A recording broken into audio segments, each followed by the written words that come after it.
You know a lot about golf. Well, we're waiting.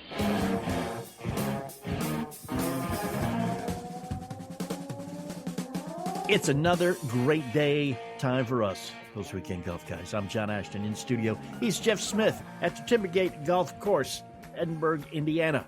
My studio's more fun than yours. It is. Because I've got more golf stuff in my studio and just a little bit of radio stuff. And more. You have a lot of radio stuff and really not much golf stuff. Not much at all. In fact, I just have a logo ball sitting here from some course in Florida that I've never been to and probably never will get to. But you went to and brought me home a logo ball. Bless your heart. I did. Isn't that nice? It's so nice. I was going to tell you, you're really not supposed to collect golf logo balls from places you haven't been. It's somewhat misleading. Well, no, I never tell people these are where I've been. I always say this is where Jeff Smith goes to play golf and doesn't invite me. That's the entire collection. So that's, I was going to say, that's the medalist ball, isn't it? Yeah, the medalist thing over from Firestone. Didn't mean to bring that one into it right away. Yeah, all those cool places. Oh, man. We have a guest coming up today. Man, we could just do the whole show just reading his resume. This guy has been around. He's top 100 teacher and has been since like the dawn of time. He is the director of golf. Well, I don't know about that long. He's not that old, man. Well, who knows? I think since he was like 13 or 14, I think something like that. Had he been around at the dawn of time, he would have been. Okay. He's also there we go. Director of instruction at the Duke University Golf Club. Hey, dude's the general manager there too. Like he can do it all. That's like sick, isn't it? I know it, man. I know it. Also, because I'm in Kentucky, I have to really affect a nasty attitude when I say the word Duke. Okay. Because we hate, Duke. You got a problem. We do have a problem, but I'm required by law to say Duke.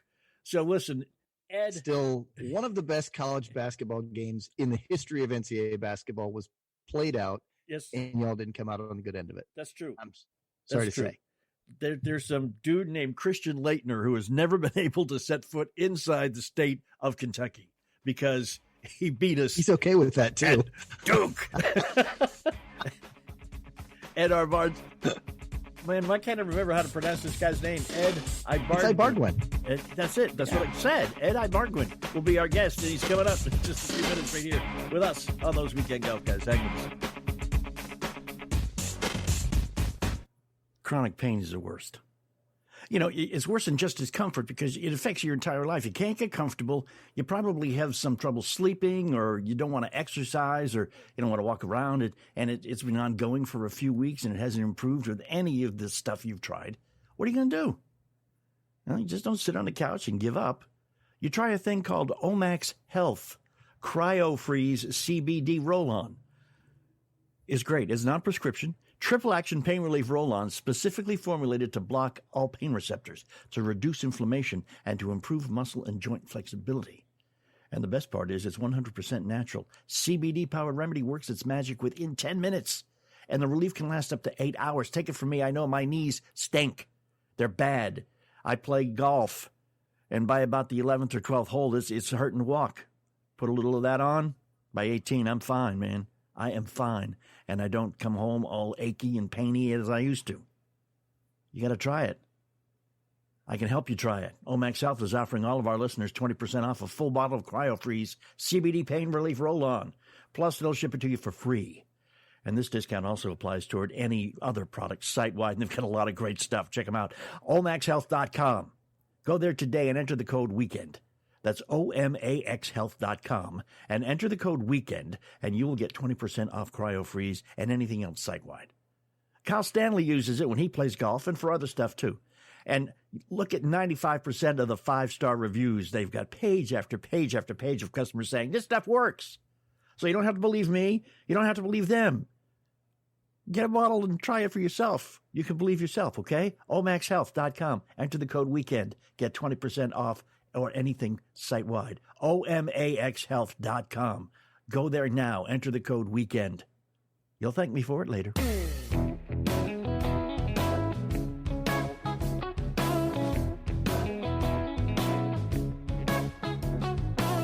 And thanks for hanging and coming back. For those weekend golf guys, I'm John Ashton in the studio. He and Jeff Smith at the Golf Cave at Timbergate Golf Course, Edinburgh, Indiana.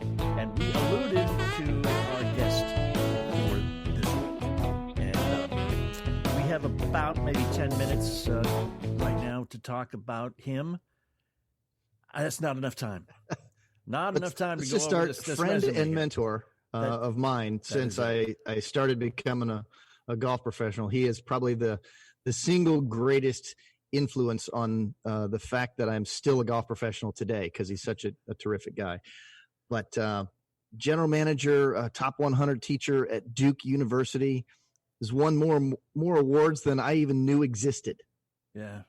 Member of the Carolinas Golf Hall of Fame. How in the heck do you get yourself into a Hall of Fame when you're young? Isn't Hall of Fame stuff, Ed, isn't that supposed to be for people who are like 1 foot in the grave?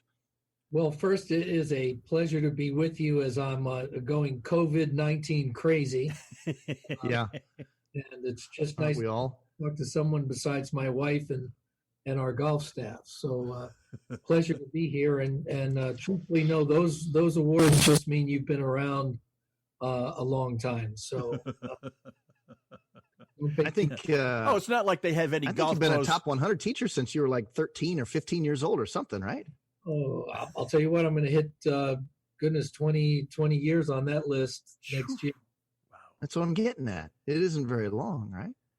But then, Jeff, that's amazing. You look at the Hall of Fame for North Carolina. I mean, come on, how many golf pros are there in North Carolina? 800 zillion. I know. There's quite a few, but they tend to give that out every year, so it gets around. Anyway, Ed Ibarguen is our guest. And again, I have to reiterate, I am in Kentucky. I'm not a Kentucky fan, so I don't really have to affect the whole Duke when I talk about where you work. Come visit us. We always love those Louisville cats to come by. Yeah. John's learning how to take thin divots now, Ed. You'll welcome him on your golf course now. A couple years ago, you might not have wanted that, unless of course you needed some bunkers dug. They took my picture down at most of the places now. It's really great. Taught John Daly how to swing an iron, I guess. Daly could take a divot so deep you could bury a squirrel in it, cover it over, and not know it was there. Ed, are you having a fun time? Are you watching the ESPN thing on the Last Dance thing? Are you watching that?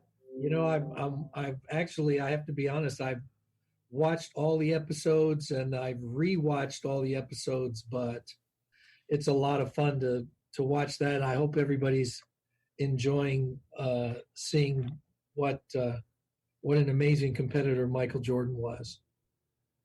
Well, still is. It's just not in basketball, right? He's probably that insanely competitive on the golf course, I would imagine. We're fishing on his boat. Yeah. I would imagine. Tell me about your you've known him for quite some time, and you guys you spent a lot of time together with golf club in hand. Yeah, that was one of those situations that I think every PGA professional has stories like that. It's being in the right place at the right time.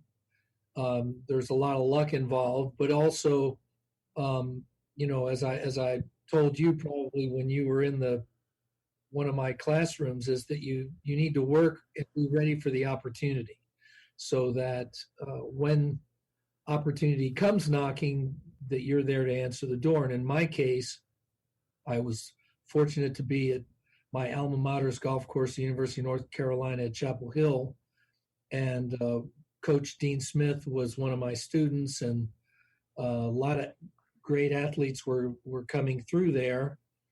And this fellow that had hit this great shot against Georgetown in 1982, as I recall,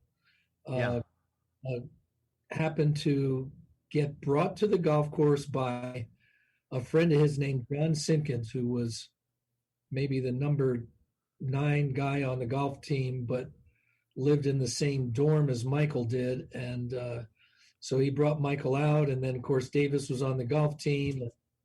When Michael took an interest, they recommended that Michael comes see me, and he, I won't forget it. This is a public access golf course at a university that has one guy working behind the desk. So it was me and 3 other guys rotating that work shift. And there's hot dogs behind the counter, and there's UPS being brought in, and old guys sitting on a stool talking trash. And anyway, MJ comes in and he says, my last name's Ibarguen. He says, "Are you Ed Ibarguen?" I said, "Well, that's close enough." But anyway, yeah, right.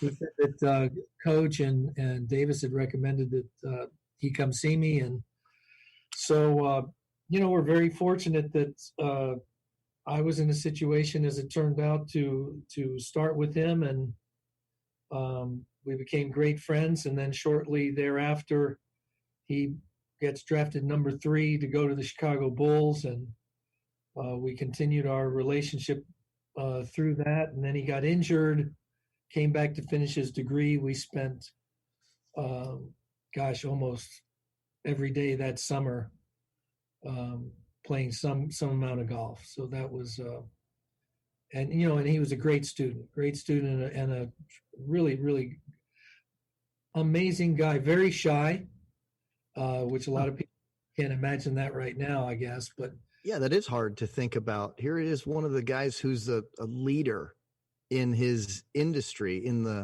so he's out there in the whole world bows down to his athletic excellence, and he's king of the world for an awful long time. And you wouldn't think that that's the case. The personality test, he'd come out introverted, no question, and just learned how to deal with what was totally unexpected. I mean, I don't think Dean Smith, as his coach, had any. Dean obviously realized he was going to be great, but didn't realize he was going to be this insane icon. I mean, when you talk Jordan, you're probably looking at Muhammad Ali. I'm talking sports now. Muhammad Ali, right. Tiger Woods, Michael Jordan, in terms of worldwide fame. Nicholas would probably be in that group as well, I suppose, for international recognition. But I'd say those 3, Muhammad Ali, Tiger Woods, and Michael Jordan, pretty much anywhere in the world. The older sports weren't international back in the day, and obviously the media didn't get to be quite as international. It was more, if you're an athlete in the United States in baseball or football, you're famous in this country. Yeah, that's right. And let me ask you a question, a couple of them about Michael. First off, was he a natural, being an athlete and being tall? Did he take to the game right away, or is that something we can attribute to you? And no, I can't take any credit for that. I was a facilitator. He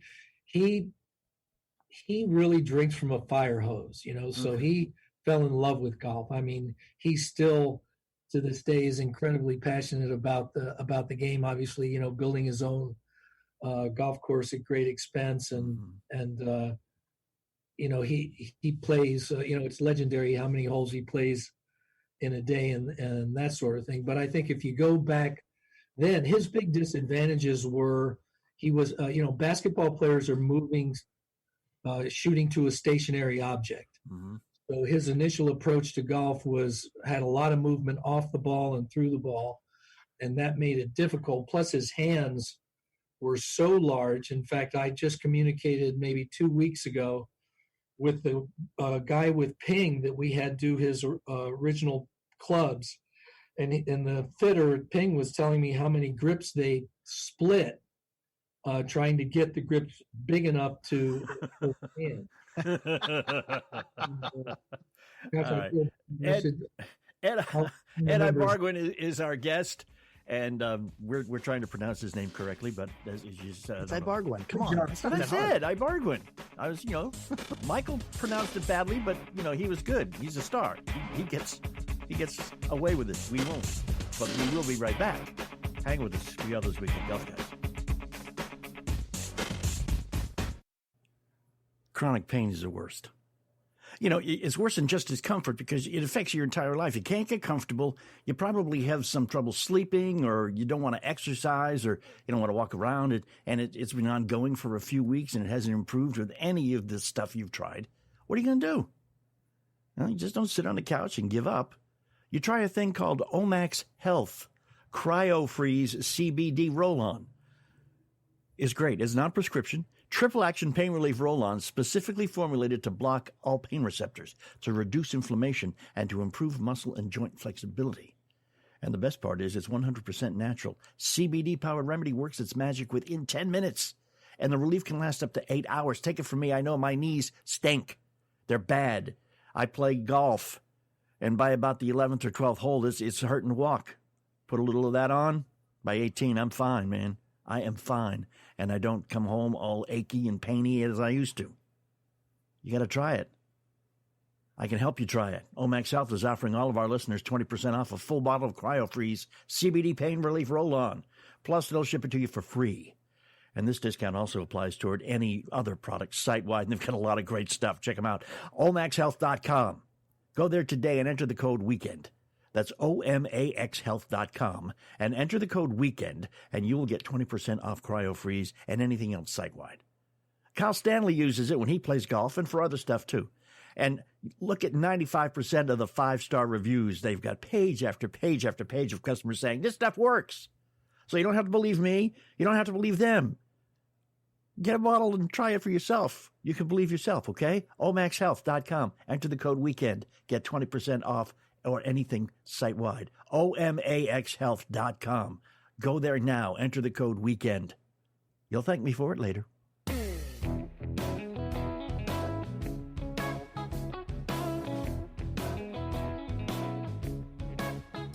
And it's us, those Weekend Golf guys. John Ashton here in studio. Jeff Smith at the Golf Cave, Timbergate Golf Course in Edinburgh, Indiana. Ed Ibarguen down in, I'm trying to remember the town Duke's in, and it escapes me. It's Durham, North Carolina. Durham, that is it. Yeah. Come on. Yeah, I know.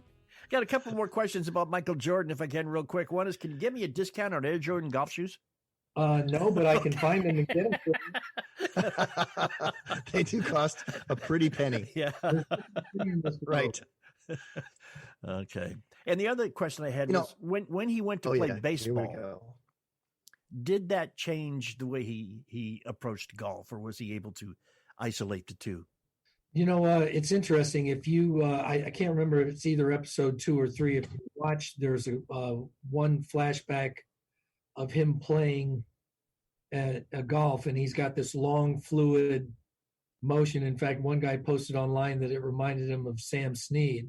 Mm-hmm. And if you Google his swing now, it's kind of short and compact and closed face and handle dragging, low cut into the middle of the fairway. And so his swing migrated so much. I mean, you were asking about how, what was it like teaching him early? His short game was fabulous. You'd show him a shot and he'd be able to pick it up. As I said, he had some physical disadvantages with his height and the size of his hands, but he was unbelievably bright in his approach to be able to analyze what he was seeing and then to be able to physically mimic it and do it. So he was a terrific student. At the same time, I'll tell you 2 fun stories.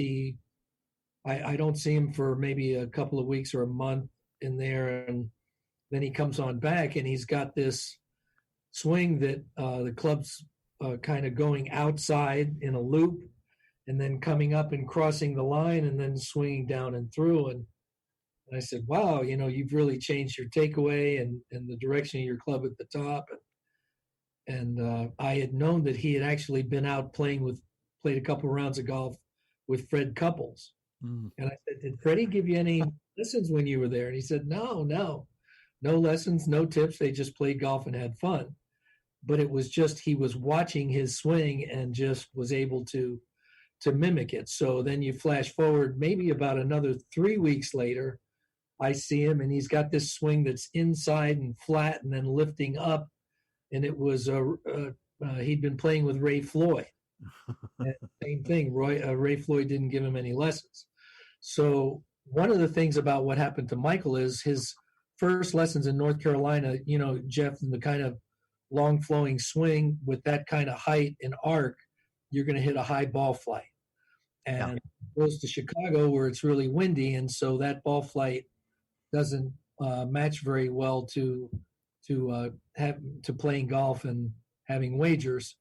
And so he started to figure out how he could get it lower, and so his swing kept getting shorter. He'd always come back, and I'd want him not to be so shut face and short and no wrist cock, and we'd tussle about it, try and get him back. And so over the years, as things went on, I don't know, 15 years on, he comes back for a summer visit, and we're playing Old Chatham, which is a great Reese Jones golf course in this area. And I think it's the end of the day. We're like on our 54th hole. I'd been giving him junk all day about how ugly his swing had gotten, and, that it couldn't be repaired very easily. And, we're jabbing at each other all day.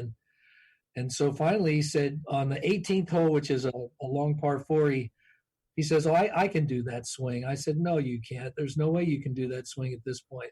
And he said, "Let's bet." Fortunately, I really take the bet because I know him too well, although I didn't believe he could do it. He puts the ball on the tee. He says, "Watch this." He takes his old setup, which was much more angular and upright than what he'd gotten into, takes the club back beautifully on plane, nice and long, wonderful flow through the shot, hits this beautiful high draw right down in the middle of the fairway. He turns to me and grins ear to ear and says, "Good thing you didn't bet." So he's an amazing athlete. Yeah.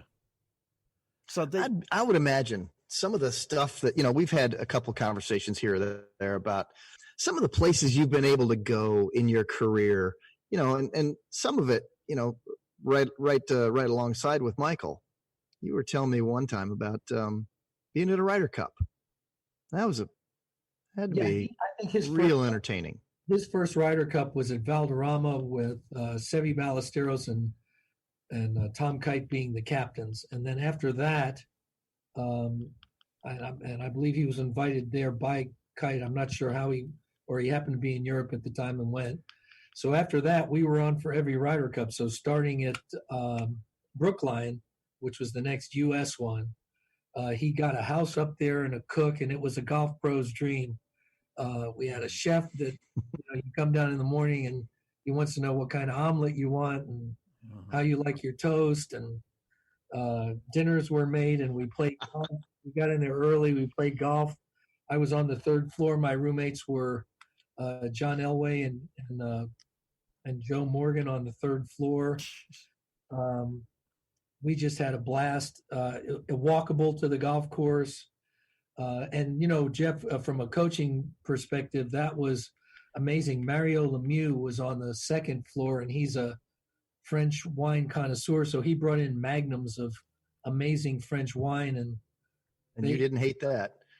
These guys would sit around the house. Nomar Garcia-Parra was the shortstop with the Red Sox. He would come by, and they'd sit around the table in a very relaxed atmosphere talking about their sports careers and coaching and players. And I just sat on the outside and thought to myself, my gosh, as a coach, you couldn't pay to get this kind of education. Yeah. So, and he's incredibly generous. He's taken me to Scotland and Ireland, which we always talked about. We played 20 rounds of golf in 10 days, private jet, beautiful accommodations, and everything taken care of by Mike. So I can't even begin to tell you. He does so much for charity that nobody knows about. The proceeds to the Last Dance, his proceeds are going to COVID-19 relief. Mm-hmm. I've seen him dedicate things to Ronald, the Ronald McDonald House, and nobody ever knows about it. He doesn't make a big deal about it, but he's very generous. And that's when it's from the heart too. Is when people do it without needing to be recognized for it. Mm-hmm. Yeah, and I could imagine. I mean, here's a guy who's been in the spotlight, since college, and probably now just tries to stay away from it. I would imagine as best he can. Yeah, I would imagine I would imagine something like that would eat at your world a little bit, where you couldn't feel like you're going around being a normal person. Be difficult. Yeah. Yeah. So He's I want to shift gears a little bit. okay. Ed, tell me about some of the funny stuff that you have seen on your lesson tee. Because you've been teaching for a long time. There's a lot of people, sit there and think about what are some of the most hilarious things that you have seen that you actually can laugh at. Some I would have a hard time telling in mixed company, I think, but yeah. I would say that what's interesting, I think, as you know, is that people are always better than they think they are. And that's not everybody. There's going to be some players that think they're better than they actually are, but the majority of them are coming to the lesson tee. They're really quite uncomfortable. It's like they're standing figuratively naked, and they're trying to do their very best. If I had a sore throat and I went to the doctor, the first thing I want is for the doctor to see the sore throat. So he says, "Open up, let me take a look." Bam, I'm right there to do it. Our students come to our tee and they are sweating bullets, not wanting to embarrass themselves to hit these, better than average shots just so that we will, have a higher image of them. And I often say, hey, look, I want to see you when you're hitting balls as if you were here by yourself, and understand that I can't help you if you don't allow me to hear and see what the problem is. That's right. I get to people and they come to me with the same thing, right? They're sitting there going, I'm not good enough to take a lesson, is a lot of that thought. And so I just say, hey, look, so I'm looking to find out what is representative of your golf game, because that's the only time I can help it get better. So I don't want you trying to do anything. Just hit balls. And when things are representative of what's going on, let me know. And I'll just sit back here and wait while you're loosening up. And then I'll tell a few jokes and we'll do a few things to make them feel more at ease, because, boy, we got to break the ice there somehow. And Jeff, that's why I think you've become the great teacher that you have, is that you realize that, golf by definition is recreation. Recreation by definition is something that's fun.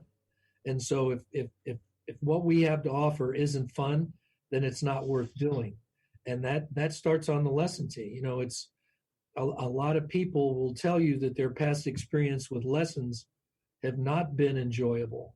And it just breaks your heart to hear it, because, golf is truly about spending time with people and having fun with them. Living with chronic pain has got to be the worst thing.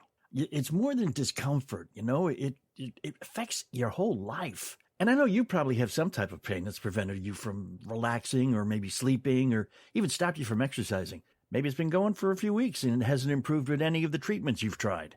Yeah, I can relate. With the social distancing stuff, the only thing that I can do outside is play golf. But I play a lot more than I normally do because it's the only thing there is to do, and it hurts my knees. It does. After 18 holes, man, I start walking like, I'm 80 years old. Enter Omax Health. Now, if you're looking to get rid of some nagging muscle and joint pain immediately while providing long-lasting recovery too, you need to try the natural breakthrough pain relief solution called CryoFreeze CBD Roll-On that's been developed by Omax Health.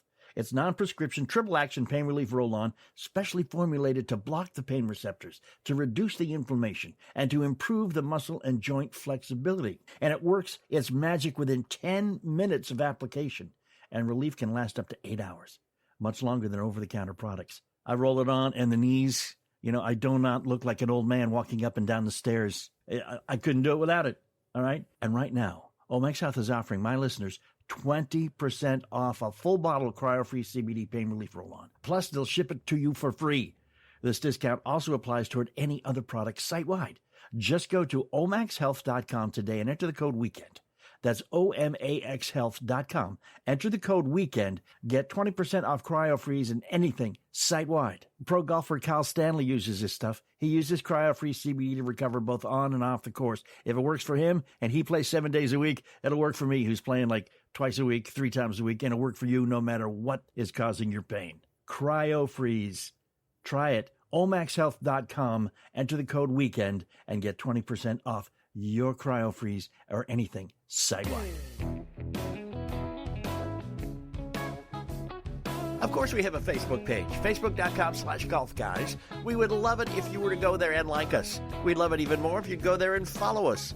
And you want to make us real happy, just go there and interact with us. Facebook.com/golfguys. And welcome back. We are those Weekend Golf Guys. I am John Ashton in the studio. He is Jeff Smith at the Golf Cave, Timbergate Golf Course in Edinburgh, Indiana.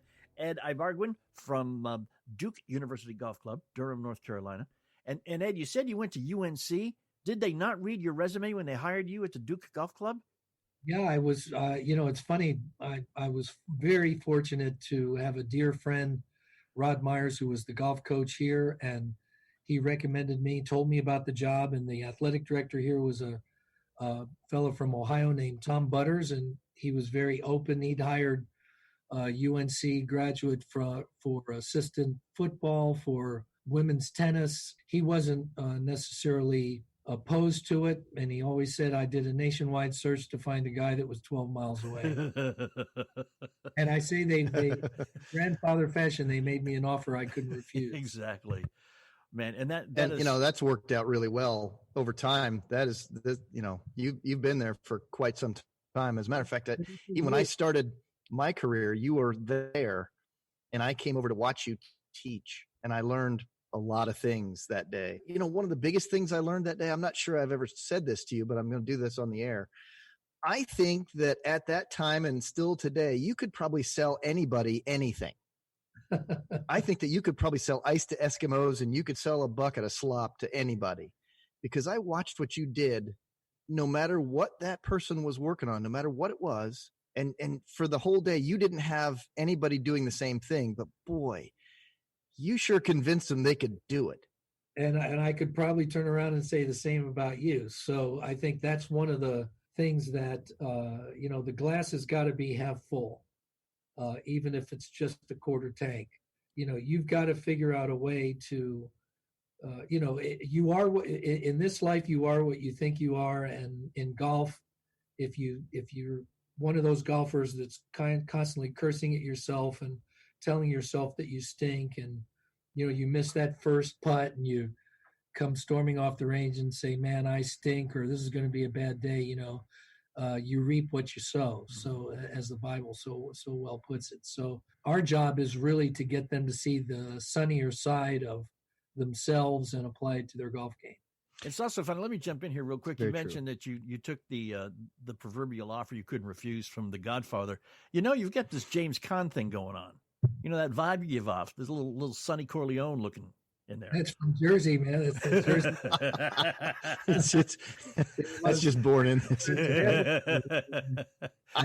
Well, yeah. Ed, whatever you did rubbed off on Jeff, because extolling your virtues, I've got to extol the virtues you taught him, because he claims that he learned most of his stuff from you. Oh, that's not true. I did. I used to really, really stink. Now I only kind of stink. And it's all because of Jeff.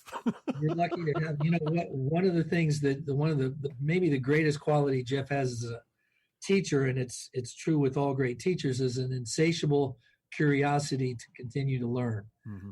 There was a great teacher named Bill Strasbaugh who said, those who seek to teach must never cease to learn. And Jeff is a great example of that. And, that's one of the things that when we spend time, which is often talking on the phone, it's about what's going on out there in the industry and who's doing what, and how can you apply it to the average player? How can you assimilate all this incredible technology and not make people more confused, but actually make it even easier and simpler? And he's a veritable genius at that. Yeah, I mean, I was told flat out that the numbers mean something, but they mean something to him, not to me. That's well put. Then that's it. He can tell me what to do when he reads the numbers and translates it. I don't have to worry my poor little pretty head about that stuff. No. Which is why you're actually playing better golf, because you're not thinking about that stuff. Exactly. Make a baseball swing or something simple like that. Yeah. Yeah. I mean, it's just the technique that you guys, or maybe can you refer to it as the school of teaching from which you both come? I think that's fair to say. I think there's, it's the keep it simple, stupid school of realizing, hey, the golf swing takes less than 2 seconds. Gosh, Mrs. Bufutnik swings here probably at about 1.9, so not even 2 seconds. Mm-hmm. And how many things can you think about while you're moving a golf club around your body in the 2 seconds Right. of takeaway to follow through? So my mantra has always been that a golfer needs to know what they want to do and then simply step up and do it.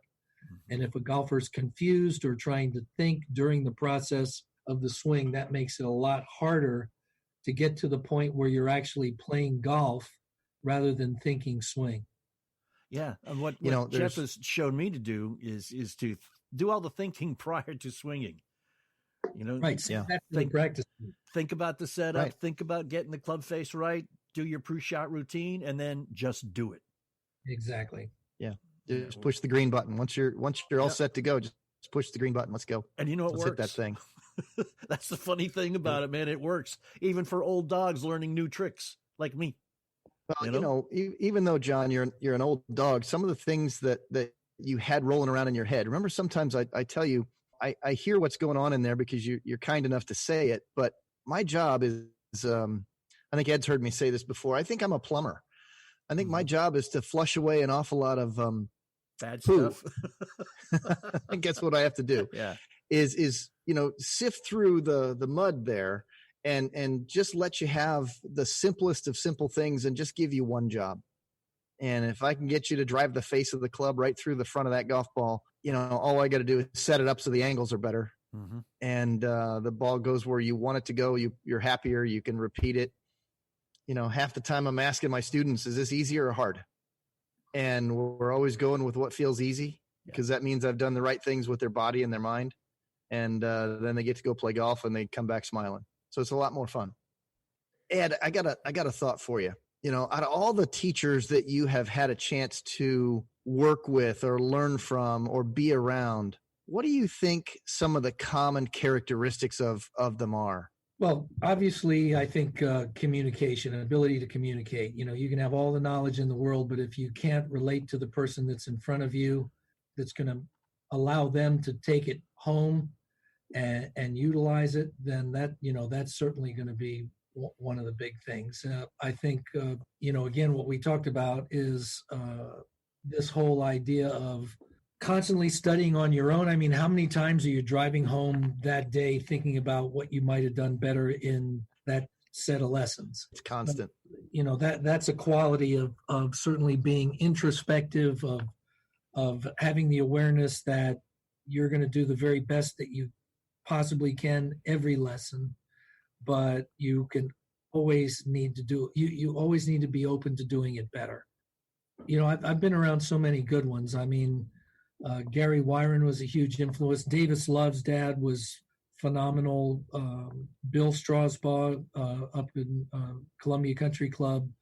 All of them were different in what they were teaching, but had incredible commonality on their ability to communicate. So I'm probably going to go with that one as being the number one. And Yeah, that's pretty important stuff. when you look back on the students you've had, are there any that stand out that surpassed what maybe they thought they were capable of doing before they came to you? Well, gosh, I'd like to think that that's almost All of them? everyone. Right? I mean, that's, But But, are there any that have gone on to great heights? Maybe won an amateur or something like that. Or... yeah, I mean, my little Gina Kim that I've been teaching for a long time played great in the U.S. Open last year. Mhm. She is an amazing player. Youngster Carter Jenkins out here. So many junior golfers that have gone on to college golf scholarships, and maybe they're bankers now. It's not really about trying to feel like, there are guys that teach the tour players, and God bless them. They sacrifice a lot to be out there on the road and taking care of all that. But my enjoyment has always been in trying to help other teachers be better, and then help my students be better. And the teachers I'm teaching in the PGA education program since the mid 80s are all people that are out there teaching the mid to high handicappers and having them enjoy the game. That's what grows the game. And it definitely. Right. And I'm going to throw this out to both of you because I have a personal situation I need some advice on. I have a very regular playing partner who is doing many things wrong. I don't have the wherewithal or the background to tell him what he's doing wrong. Plus, we've known each other for so long, he wouldn't listen to me. But how do you give advice? I used to do the same stuff, and I know by listening to Jeff that it isn't right. So how do you suggest maybe he go take a lesson? Because he's never has. Does he listen to the show? Yeah. I hope so. Number one is if you're a friend, you're probably spending pretty much the whole round trying to keep him from getting pissed off and just trying to enjoy the day, right? Yeah, I buy him another beer when it happens. Yeah. Yeah, but outside of that, and it depends on how great of a friend he is, but buy him a gift certificate for a golf lesson for a birthday, or get him a lesson with Jeff and let Jeff take the rest from there. Because otherwise he's like a rat on a little treadmill. He's not gonna, it's Groundhog Day every time he plays golf. Yeah, exactly. And it's getting less and less fun for him because I'm getting much better and he isn't, and it frustrates the hell out of him. I hate it when some of my students, or the new students, they throw their hands in the air on the golf course and they're like, it's doing this all day. And to me, that tells me I need to do a better job, because if it's doing something again and again and again, it's something they don't want, I haven't done my job. That's my thing. I got to make sure that I got to do a better job of making sure that they know what's going on. If they know what's going on, they know how to fix it. And I think that that's a pretty important thing. That is the operative consideration as far as I'm concerned. Well, it is. They've got to be able to figure out, how do we get the club face to tell the ball to do something better?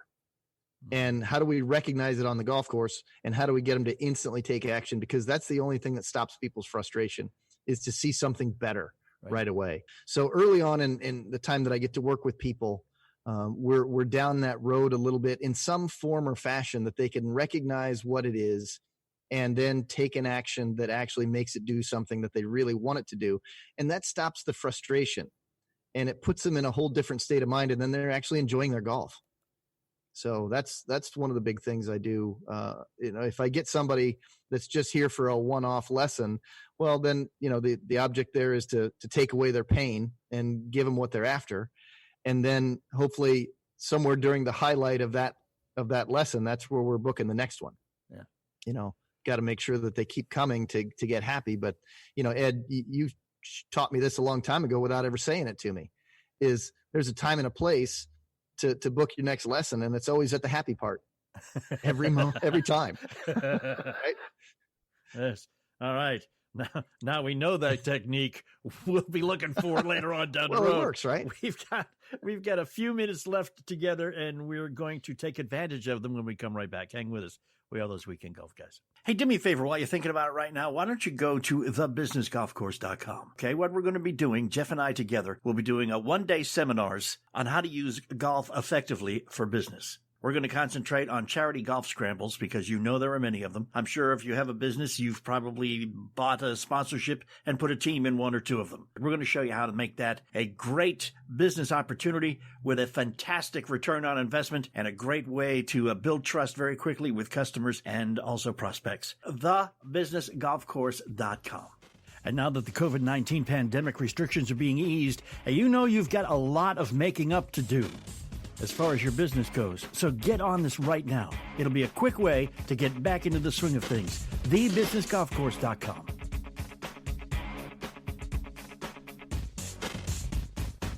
Golfers, we love gear. It's a big part of our game, and we put a lot of time and let's face it, a lot of money into getting it right, whether we're researching our next irons or maybe even testing out some new tees. But there is one important piece of equipment that we overlook: your golf cart battery. Most of us don't consider the quality of our battery. That is until it dies and we're stranded out in the middle of the course. That's why we want you to know about the Rely-On Insight battery, the intelligent golf cart battery that utilizes intuitive software for better performance and fewer disconnects. The Rely-On Insight battery is powered by lithium, not lead acid, so it charges faster, provides more range, and requires no maintenance. It's a drop-in replacement, so just connect and go. You can learn more at RelyOnBattery.com/golfguys and use our special promo code GolfGuys for 10% off. Plus, you'll get a free charger when you order 2 or more Insight batteries.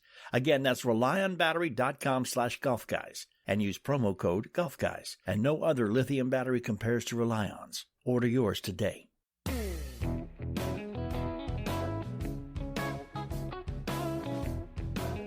And it is us, those weekend golf guys, John Ashton, along with Jeff Smith, and our guest all morning this morning has been Ed Ibarguen from the Duke University Golf Club, general manager, head teaching professional, director of golf. It goes. Okay, how about the Bill Strasbaugh Award winner? How about that one? That's a national award. That's a big deal. That's like the Golf Pro's Golf Pro right there. He's the guy. Ed's actually mentioned him a couple times earlier in the show. This guy was, everybody had so much respect for everything this guy was doing. And then here we are talking to an award winner of the Bill Strasbaugh Award. And he's been on our show. It's great. We're talking to golf royalty now. Okay. Just keep that in mind, John. So we have show a little respect, will you? We have the Wall of Fame, man. You know? But anyhow, Ed, yeah. you alluded to it earlier, too, about how embarrassed people are. We equate it to people who feel they're not in good enough shape to go to a health club, to join a gym. It's the same thing. I was deathly afraid to swing a club in front of Jeff the first time because I knew probably I was doing 17 things wrong.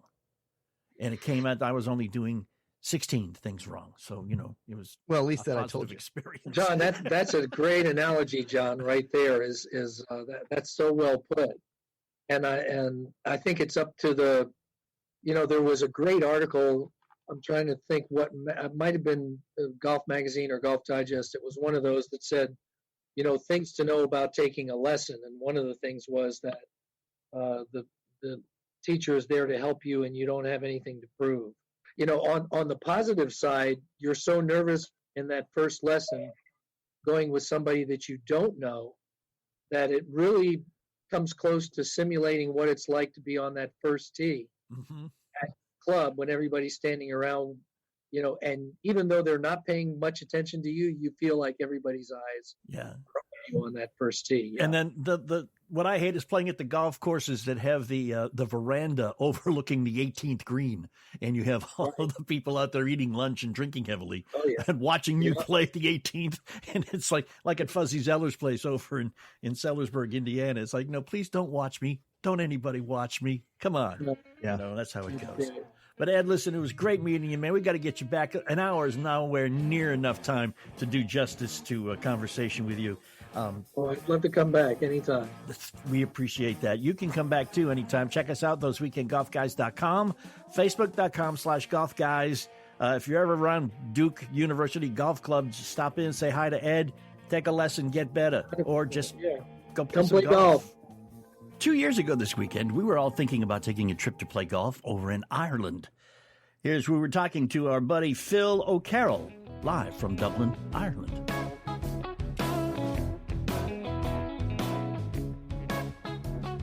And we are those guys, those weekend golf guys. John Ashton here, Jeff Smith, up in Columbus, Indiana, teaching folks how to play golf better. And we have with us on the line, live from Ireland, Mr. Phil O'Carroll. Now, Phil, I got to tell you, I want to apologize. I have never been to Ireland, but I did grow up in Boston. You've been to mini Ireland, I suppose, as we would refer to it over here. Little Irishized a little bit there, but I got to tell you, even still, if you refer to the basketball team as the Boston Celtics, they really get upset, even though that's the way you're supposed to pronounce it. So, absolutely. Thanks very much for having us on the show, guys. We're absolutely delighted to connect with you. And thanks for giving up your dinner time to spend some time with us here. Now, what we did 2 weeks ago on the show, if you were listening, Jeff gave us the itinerary for his trip this summer to play golf in Scotland. And we have a large European contingent of listeners, and Dublin, Ireland is like our second most listened to international city, and Phil was kind enough to get in touch with us and ask for equal time. Absolutely. Absolutely. We reckon we definitely deserve more than the amount of time you're giving to Scotland over here. So, we're about 25 miles away from Dublin, where we are at the moment. Very close to the K Club, where the 2006 Ryder Cup was hosted. Mm-hmm. But absolutely, as you know, as we said, Scotland, it's an amazing place. But equally so, Ireland, it's incredible in terms of the golf courses and just the overall experience. We have a saying over here that, Scotland may be the home of golf, but Ireland is where golf goes on its vacations, and that pretty much sums it all up over here. It's Okay. Well, when the Scottish invented the game, it was only for the aristocrats to play anyhow. So I guess maybe you brought it to the world, right? Absolutely, that's right. Yeah. Believe it or not, Ireland it's a relatively small country by U.S. standards, but we've got over 418-hole courses on the island. Obviously, a lot of them, the likes of the Royal County Downs and Ballybunions, Watervilles, Portmarnocks, are all going to be really well-known courses, the Lahinches. But, you know, some of the other courses off the beaten track and some of the courses that we always say where the locals play are absolutely incredible. That's both in terms of parkland and links courses. So, I love the fact that they're not all links courses, because as we've discussed before, I don't feel comfortable playing a golf course without trees to hit my ball into. Absolutely. It's something, it's something that we would always encourage people, encourage clients to do actually when they come to Ireland, maybe to mix their holiday a little bit. I know obviously it's a lot of the time coming from the States and coming from Canada, it's about playing the great links courses, but it's nice also to play one or two of the parkland courses. And, especially after a long transatlantic flight, it can be a nice way to settle into your vacation by playing a parkland course and then by taking to the links. Yeah. You don't want to start with the real hard stuff right off the bat, No, absolutely not. A lot of times people, I'm sure Jeff doesn't because he's been there often and he's more conversant with it, but a lot of us, weekend golfers have the feeling that these golf courses, since, many of them were just, carved out of sheep pastures or were the sheep pastures or whatever, that they are inherently more difficult to play than our courses we're familiar with here in the States. Absolutely, yeah. And I mean, the courses themselves would have taken this into consideration over the last 10, 12 years as well, because, you look at a links course on a calm day, it's very, very little difference between that and parkland golf. You look at maybe getting a little bit extra roll on the fairways and the greens not being as receptive. But other than that, on a calm day, it's quite a similar game. But when that wind blows, then it's a completely different game. And, somebody who would shoot, say, 80, 85 on a normal day, you will be doing well to break 100 shots when the wind blows on the links course. And that's not an embarrassing score. You look at some of the professionals, the scores that they will shoot in the Open Championship when the wind blows, and it's, as I said, sometimes breaking 80 is an achievement in itself. Yeah. But as I said, some of the courses now they've figured that out and they've realised that it can be a difficult game. So you would have a number of different tee positions for all standards of play and for all golfers. And certainly, I'd encourage your listeners not to sort of be put off by the fear of coming over here and playing links golf, because it's a really, really great experience to do. Well, the fact that I could shoot 100 and not be embarrassed by it is an enticement all to itself, Phil. That's absolutely. And then you can go out on the back nine as well then after that. Ouch. You guys have been talking behind my back, haven't you? Absolutely. All right, Jeff, you've been to Scotland, you've been to England, you played around. Yeah. I yield the floor to you, sir. The thing that I love about the links golf is the views that we just don't have in the middle of America. Mm-hmm.